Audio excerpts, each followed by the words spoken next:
Salut à tous, j'espère que vous allez bien. Donc, petite vidéo mise à jour sur le Bitcoin et l'Ethereum. Bien sûr, avant de commencer, comme à chaque fois, je tiens à remercier la communauté. Merci énormément pour votre temps. Merci pour les likes, les commentaires. Ça fait vraiment plaisir.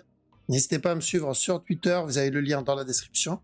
Et sans plus tarder, on va attaquer la vidéo. Let's go.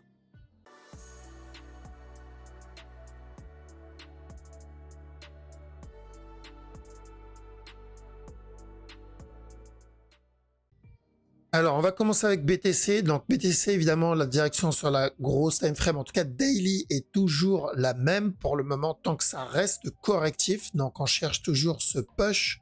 Alors, on m'a posé une question, on m'a dit si je peux parler du scénario le plus pessimiste qui pourrait indiquer un drop.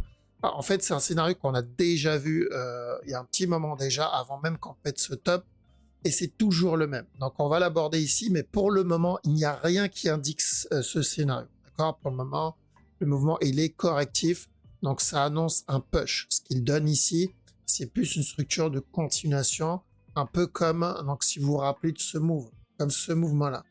Quand on a obtenu cette correction, c'était une structure de continuation. D'accord? Donc ça, c'est la même chose. Et si je veux obtenir donc un retournement, parce que l'autre scénario, ça serait, si ceux qui regardaient les analyses à l'époque, donc on avait dit quoi? Ça, c'est potentiellement un A, on va avoir un B, on va avoir un C et ensuite un push. Vous vous rappelez de ça? Et s'il vient péter le top, on avait dit, on va attendre un drop pour le C et ensuite un push. Donc un running flat au lieu d'un regular flat. D'accord? Bah, ce scénario est toujours possible. D'accord? Ce scénario n'a pas changé. Parce qu'il y avait deux scénarios. Il y avait celui-là, dans le cas où le premier drop, hop, on va prendre celui-là parce qu'il y a plus de data. Donc il y avait ce scénario, donc le A, le B pour un régular ou pour un running, hein, peu importe, et ensuite le C. Et l'autre scénario, c'était si on devait prendre la structure en log, donc en weekly, il y avait la possibilité que le running soit déjà fait. Donc ça, c'est déjà notre A, ça, c'est notre B, ça, c'est notre C. Ce qui expliquerait pourquoi il a cassé le top directement, parce qu'il a validé le running flat. D'accord? Donc ça, c'était les deux scénarios. Un running déjà fait, et on viendra péter le top directement. Ou sinon, ça, c'est un A. On va avoir un B. S'il pète le top, on attendra un drop. Et ensuite, le buy. Donc, le scénario le plus pessimiste, c'est toujours le même. C'est-à-dire la possibilité d'un running. Donc, un drop. Et ensuite, un push. Le truc, c'est que si il doit drop, bah, il est censé directement drop. Il n'est pas censé corriger. En général, quand il corrige, c'est qu'il prépare autre chose. Alors, si on drop directement, il est censé drop. Là aussi, directement, il est censé drop. Alors que s'il corrige, comme il fait là-dedans, c'est qu'il indique plus une continuation. C'est pour ça que je vous dis pour le moment, ça, j'enlève pas cette flèche parce qu'il est en train de corriger, donc ça indique plus une continuation. Alors, mais vu qu'on m'a demandé, je vous donne ce scénario-là, donc on avait déjà vu, oui, il est possible. Maintenant, même s'il le donne pas tout de suite et qu'on valide notre up, d'accord, on n'invalide pas ce scénario. Le scénario d'un drop derrière et ensuite un push restera toujours possible, d'accord, parce que ce running, on peut pas le supprimer pour le moment. Donc, est-ce que on pourrait avoir ce drop-là tout de suite pour valider le C? C'est possible, mais il n'y a rien qui me l'indique. Pour le moment, il y a juste une correction qui m'indique encore de l'achat. Il faudrait qu'il s'éloigne du bas, d'accord, et qu'il corrige. Là, ok, on pourra partir sur ce scénario. Un peu comme là, on a eu le drop, et ensuite il a corrigé. Et à partir de là, on a dit, ok, il faudra faire attention à la continuation. Bah là, c'est la même chose. Tant que j'ai pas le drop qui s'éloigne du bas et ensuite une correction, j'ai pas vraiment de scénario baissier pour le moment. D'accord? Donc on garde la même direction. Sur la petite time frame, donc la structure en interne, on cherche toujours le même move. Donc on avait obtenu ce buy là, nickel. Maintenant, on veut la correction de tout ce drop. D'accord? Donc on veut qu'ils viennent valider le B et ensuite la continuation. Donc, gardez en tête que cette correction a duré une semaine et cette impulsion a duré un peu plus d'une semaine. Donc, là, la correction complète a duré une semaine. Alors que là, c'est qu'une partie de la correction qui a duré une semaine. Donc, s'il doit donner en plus un B et un C, sachez que le B dure normalement plus longtemps que le A et le C à peu près pareil, voire même peut-être un peu plus. Donc, il faudra patienter, d'accord? Il faudra être vraiment très patient. Là, il va falloir sortir les merguez et attendre, ok? Donc, ici, c'est une structure corrective qu'on est en train de développer. J'aimerais bien qu'il donne le retournement à partir de maintenant. Donc, s'il y a des buy setup, pardon, c'est ce qu'on va chercher au moins pour un B. Et ensuite, on fera attention à C avant le push. Par contre, si je le vois s'éloigner, donc corriger ou carrément casser le bas et s'éloigner, c'est qu'on prépare quelque chose de baissier pour revenir péter le bas encore une fois. D'accord? Mais pour le moment, j'ai pas ça. Donc, je fais attention si j'ai des buy setup et on surveille ça. Bon, là-dedans, il n'en a pas donné. C'était plutôt baissier. D'accord? Donc, on espère qu'il va en donner en interne sur la petite TF. Après, sur ETH, c'est pareil. Donc, on a le A ici. J'attends la fin du B et ensuite un C. Mais avant d'obtenir ce C, j'aimerais bien voir un B en interne aussi. D'accord? Donc, B, C et un push. Classique. D'accord? Un regular flat classique. Mais plus il se rapprochera de ce bas et plus on est sur une structure corrective baissière. Et en parlant de ça aussi, donc sur le weekly, c'est pareil. Si je dois faire l'analyse, donc grosse time frame, si vous vous rappelez, on a eu ce drop ici. C'était quoi l'analyse? Ça, c'est un A. On attend un B, on attend un C et ensuite un push. D'accord? S'il vient péter le top, ce qui pourrait le faire maintenant, on attendra plus tard un C et ensuite un push.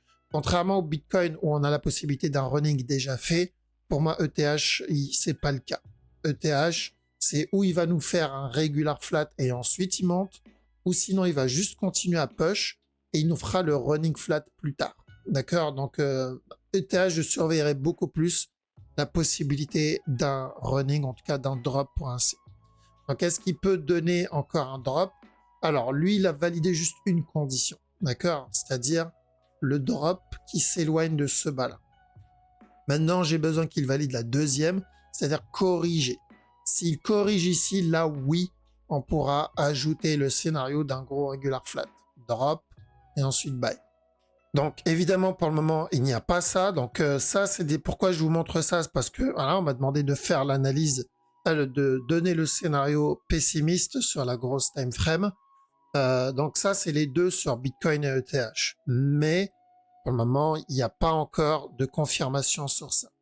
Sur Bitcoin, j'ai besoin d'un drop, grosse impulsion et d'une correction. J'ai ni l'un ni l'autre. Et sur ETH, j'ai besoin d'une correction derrière. Le drop, je pense qu'on l'a déjà obtenu. Mais juste une correction derrière. Ça qu'on n'a pas encore obtenu. Et surtout qu'en plus, sur la plus petite time frame, je crois que c'est 4 heures, voire même daily. Ouais, daily. Il y a aussi le running qu'on n'a pas fait. D'accord? Donc un A, un B, j'aimerais bien voir un C et ensuite un push. Le truc, c'est que s'il valide un running, le mouvement deviendra correctif. D'accord? Donc, on rejoindra la structure du Bitcoin à ce moment-là. Mais pour le moment, je vais faire plus attention en tout cas sur, sur ETH que sur Bitcoin, parce que Bitcoin, ça reste encore propre.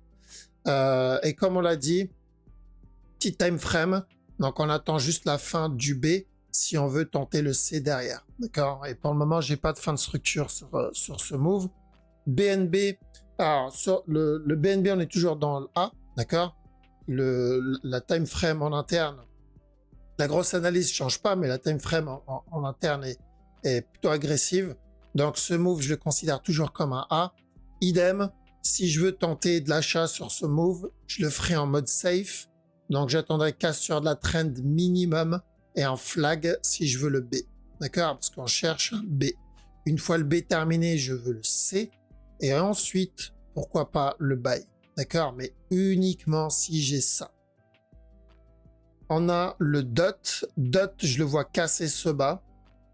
Vu ce qu'il est en train de donner, je le vois revenir péter le bas encore directement. Le Litecoin, plutôt casser le top. D'accord? Ça serait nickel pour nous valider le régular qu'on avait vu dans précédentes vidéos. Donc, casser stop. Avec un peu de chance, il viendra valider le gros up. Mais bon, encore une fois, je vois pas d'altcoin donner de push pour le moment. Mais la structure daily, nous, ce qu'on veut, c'est ça. d'accord, revenir tester le top, donc les 115-116 $. Est-ce qu'il va le donner maintenant ou est-ce qu'on va avoir encore un autre plus bas avant de le donner plus tard? Ben, on ne sait pas, mais on va attendre. En tout cas, je vais tenter les buy setup. Donc là, ce qu'il a donné, c'était haussier, c'est pour ça, j'en profiterai et je ferai attention une fois le top cassé. On a le sol qui est haussier aussi. Donc là, on cherche de l'achat pour revenir péter le top encore une fois. L'objectif, c'est juste de revenir tester les 208 et quelques. Sur la plus petite time frame, je cherche aussi des petits buy setup. C'est une structure que je surveille de très près. Donc un A là-dedans, un B et ensuite le C. Objectif, juste revenir tester ce top pour se protéger. Après, par expérience, quand je vois le mouvement s'éloigner autant, en général, il a tendance à revenir tester ce bas. D'accord? Mais s'il fait ça, je retenterai plus bas les buy setup parce qu'au pire, j'aurai un running. Mais je privilégie de l'achat, même si je sais que par expérience, ce genre de move, il rampe. D'accord? Il finit par ramper. Pourquoi je privilégie de l'achat? Parce que ce qui m'intéresse, c'est la structure daily. Je m'en fous un peu du petit move. D'accord? C'est la structure daily. Donc même s'il décide de retester cette zone, je retenterai les buys plus bas. D'accord? Donc je veux cette structure sur le sol. On a le VET. On part pour casser le bas maintenant. Vu l'amplitude du drop qu'il a donné, donc on avait acheté ce up, nickel. Maintenant, on attendait de voir s'il allait donner une plus grosse structure corrective ou pas. Mais vu la zone dans laquelle il est, il y a de bonnes chances qu'on vienne péter directement le bas et finir ça comme une correction. Donc plutôt baissier sur le VET. Matic, ça va être la même chose vu comment il a retracé. Parce que si on voulait avoir un retournement, il aurait fallu que ça soit dans cette zone. Même le running flat, il a été plutôt dégueulasse. Hop, ce running flat, il était vraiment dégueulasse. D'accord, je m'attendais à quelque chose un peu plus propre. Et sur la plus grosse TF, donc 4 heures, donc je serais vraiment pas étonné de le voir casser ce bas. Le truc, c'est que s'il casse ce bas, il viendra casser le dernier aussi. Pourquoi? Parce que ça sera une structure corrective, probablement pour un running. Donc un A, revenir péter le bas, une correction, un drop, encore un push et encore un drop. D'accord? Donc probablement un running flat. Maintenant, si je prends le scénario le plus pessimiste, allez, il va monter, revenir tester ce top. Bah, même ça, c'est baissier. D'accord? Même ce mouvement-là, c'est baissier. Donc, Matic, sur la petite time frame, c'est plutôt baissier pour le moment, vu ce qu'il a donné. Mais ça ne change pas en soi le gros move. Hein. Clairement, c'est toujours le même. Là, ce qu'il donne. Donc ça, c'est notre A. Ce qu'il a donné, ce qu'il est en train de donner, pardon, c'est un B. Bah, ce qu'il fait, ça fait toujours partie du B. Là, l'idée, c'est d'attendre la fin du B. Donc, que ce soit ici ou plus bas. Une fois le B terminé, là, on pourra partir pour le buy. D'accord? Donc, notre TP dépendra à quel moment le B sera terminé. Donc, ceux qui font du DCA, bon, c'est pas un problème. Mais par contre, ceux qui cherchent des setups, hop, j'enlève le log. Ceux qui cherchent des setups, il va falloir, voilà, comme j'ai dit tout à l'heure, sortir les merguez, commencer à camper parce que ça va mettre du temps. Ce genre de mouvement-là, pour le moment, il m'indique encore un peu de push. Même chose sur Atom, la grosse time frame, d'accord, pour cumuler OK, parce qu'on cherche toujours le C d'un running flat, mais il va falloir déjà attendre la fin du B. Donc ça, c'est notre A, ce qui fait, c'est un B. Et une fois le B terminé, là, on pourra partir pour le C. Donc si on cherche des setups, pour le moment, il n'y en a pas. C'est plutôt baissier. Et en plus, il a cassé. Lui, il a déjà cassé le bas, donc il valide ça comme un régular. Donc si je veux la faire safe, très simple, l'idéal, c'est d'attendre qu'il casse le précédent top, au moins, donc une impulsion, il vient de péter le top et une correction derrière. Ça, c'est si je veux la faire safe. Si je veux prendre un peu plus de risque, il faut tenter les buy setup plus bas. Mais il faudra accepter le fait qu'on ait juste des corrections et il faudra en tenter plusieurs avant de choper le move. D'accord? Donc là, il faudra être vraiment patient et avoir les nerfs solides pour tenter ça. Moi, perso, j'attends vraiment une belle impulsion, 1 heure minimum. 4 heures, ça serait parfait. Et un flag derrière. Ok, donc pas de changement sur les grosses time frames, mais les petites time frames, c'est encore plutôt baissier. Je vois pas de alt season hein, cette année, comme je l'ai déjà dit. Pour moi, c'est vraiment que des structures baissières. 2024, en tout cas la fin, ça va être pour la plupart dans le rouge. S'il y a du vert, ça sera probablement que de l'interne, des mouvements, des B en 1 heure ou des B en 4 heures, mais pas plus. On oublie de all-time high, on oublie les fois 500, 500% pour cette année. Après, en espérant choper ça l'année prochaine. Mais pour moi, déjà, valider le flat daily du Bitcoin, ça serait très bien pour cette année. Bon, on verra parce qu'il reste pas beaucoup pour finir l'année.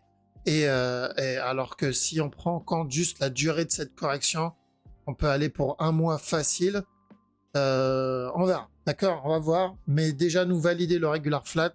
Après, en même temps, bon, cette année ou l'année prochaine, quand on est investisseur, on regarde plus vraiment on n'est plus au mois près, d'accord. Et si on est trader, que ça baisse ou que ça monte, si on trade les futurs, j'ai envie de dire, ça changera pas grand-chose non plus parce qu'on est censé prendre les setups, que ça soit baissier aussi, d'accord. Donc, faut être patient et surveiller quand même la structure, plus pour le timing et savoir à quel moment je peux réinjecter ou pas. Donc, l'idéal, c'est de profiter de cette période de baisse, de rouge, pour s'entraîner, pour apprendre, donc apprendre à lire la structure, apprendre à repérer un point d'entrée, apprendre à repérer un setup. Et comme ça, dès que le mouvement, dès que la structure corrective est terminée, là, vous êtes au moins prêt pour choper le mouvement haussier qui va arriver. Okay, voilà, donc je vous laisse ici. Merci les amis pour votre temps. Ça fait vraiment plaisir. Passez une très bonne journée ou une très bonne soirée. Je vous dis à la prochaine. Ciao.